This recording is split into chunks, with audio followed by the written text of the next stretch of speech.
जब सब कुछ जैसे धुंधला सा लगता है ना, बिल्कुल। पढ़ाई हो, ऑफिस का काम हो, ध्यान लगाना बहुत मुश्किल, लगभग नामुमकिन सा लगता है। हाँ, और सिर्फ काम ही नहीं, कभी कभी तो लगता है कि जो अपने हैं, करीबी हैं, उनसे भी एक दूरी सी महसूस होने लगती है। सही कहा।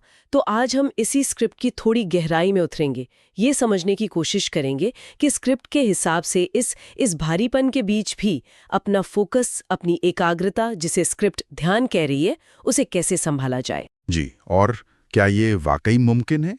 स्क्रिप्ट तो यही उम्मीद जगाती है कि हाँ, इस मुश्किल दौर में भी मजबूती पाई जा सकती है।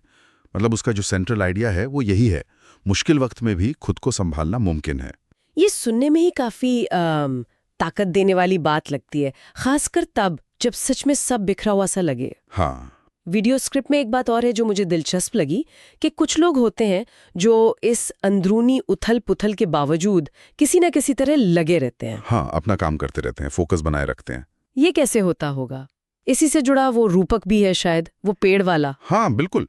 वो जो कहावत है, जब तूफान आता है, कुछ पेड़ गिर जाते हैं, कुछ और गहरी जड़ें पकड़ लेते हैं।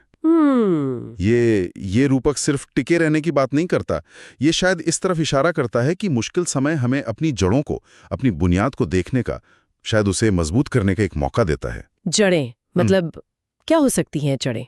हो सकता है हमारे मूल्य हों, हमारे छोटी-छोटी आदतें, शायद हमारे रिश्ते, या बस हमारी वो अंदरूनी सहन शक्ति। स्क्रिप्ट का नजरिया ऐसा लगता है कि चुनौती सिर्फ तोड़ने के लिए नहीं आती। अच्छा। हाँ, वो हमारी नींव को परखती है और शायद उसे और मजबूत भी बना सकती है। और इसी मजबूती से वो आइडिया जुड़ा है जिसे स्क्रिप्ट कला कह रही है। डिप्रेशन में भी ध्यान बनाए रखना एक कला। ये शब्द कला थोड़ा अलग नहीं है? मतलब हम इसे विल पावर या डिसिप्लिन से जोड़ते हैं ज्यादातर। सही सवाल है।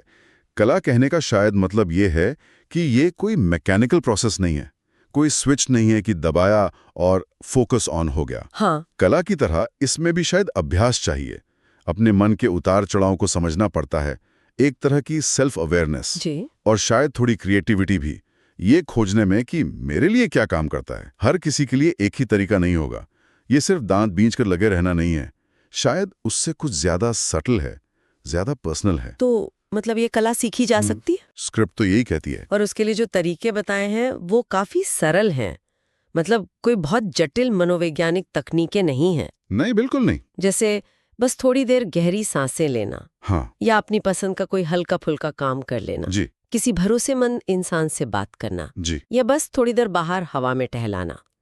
ये इतनी छोटी चीजें इतने बड़े भारी एहसास के सामने कैसे काम कर सकती हैं?